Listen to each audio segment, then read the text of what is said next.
lang sila sa mga ganyan. Hi guys, hinintay namin ngayon si President. President Duterte. Hello po. Ayan po. Ito mga spectators, mga fanay po. Yes, ang init-init po dito, grabe. Pero excited na po talaga kami. Sana makakamayan po namin siya. Oo po, malapit kami sa daanan eh. Oh. Oo, kasi medyo strict po dito. Ayan. Diyan po sa kalsada, naghihintay po kami. Ayan. So wala na po kami pakailam doon sa nangyayari sa harap. Nakatalikod lahat ng tao. Ayan. Ray, mag-hi ka naman. Hello. Balik kami pag nandyan na. Sana makunan na. Nandyan na ba? Secretary and BIR Commissioner.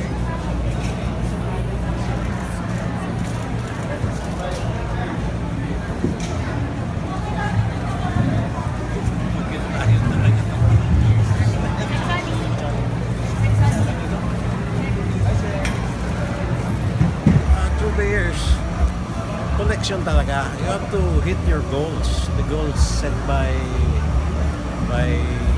BBCC, the budget department for us. And then, sir, doon po sa mga challenges na yon, nakita naman po natin na it's working, you're regaining public trust. How do you feel about that, sir? Na kahit pa paano po, nababalik ang kumpiyansa. Well, that's good news. Ang publiko talaga ang mag-decision yan, di ba? They start cooperating and paying their the correct taxes because they see that the agency, BIR, is doing everything to make it at least easy for them to comply with the regulations. So that's an indication that we are regaining public trust, di ba?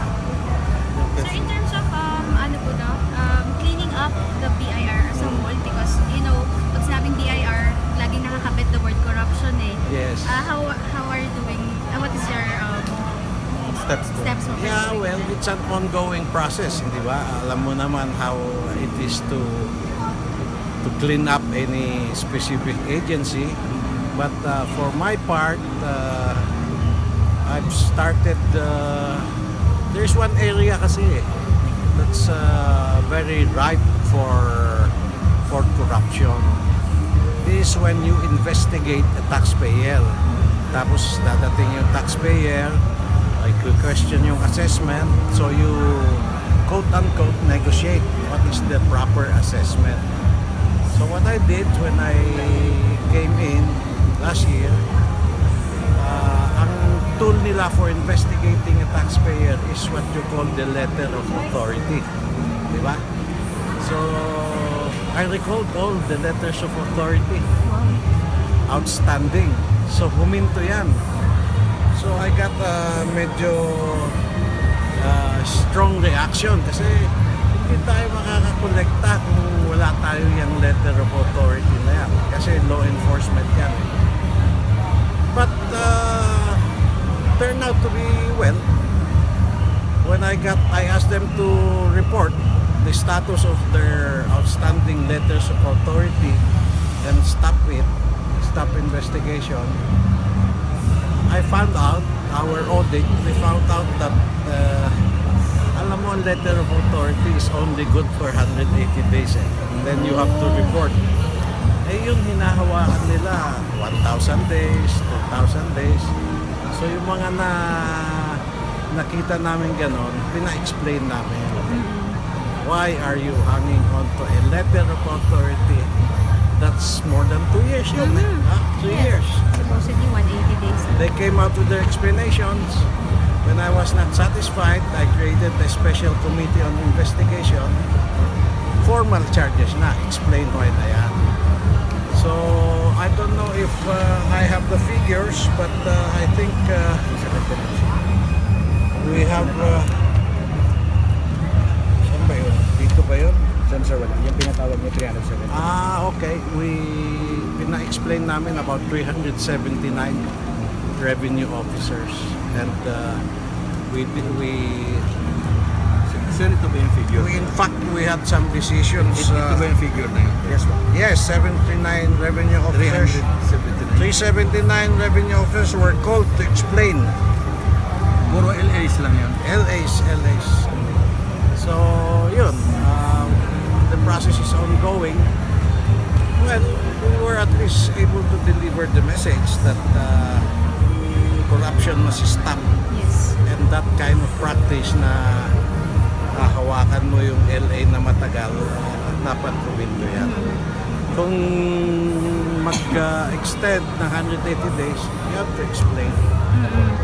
Sir, we understand that you already signed several memorandum of agreements with DTI, NHA, and HUDC. Will there be more synergy with other Oh departments? yes, yes. The one with DTI and with the NHA, that was very effective. That's why yung sinasabi mo, recover public trust, because the tax-paying public were reacting favorably. Yung MOA with DTI reduce ang documents. Oh, nandiyan na si Presidente ah. Wala pa, sir. Puntahan muna natin. Yung camera ko. Gato po doon.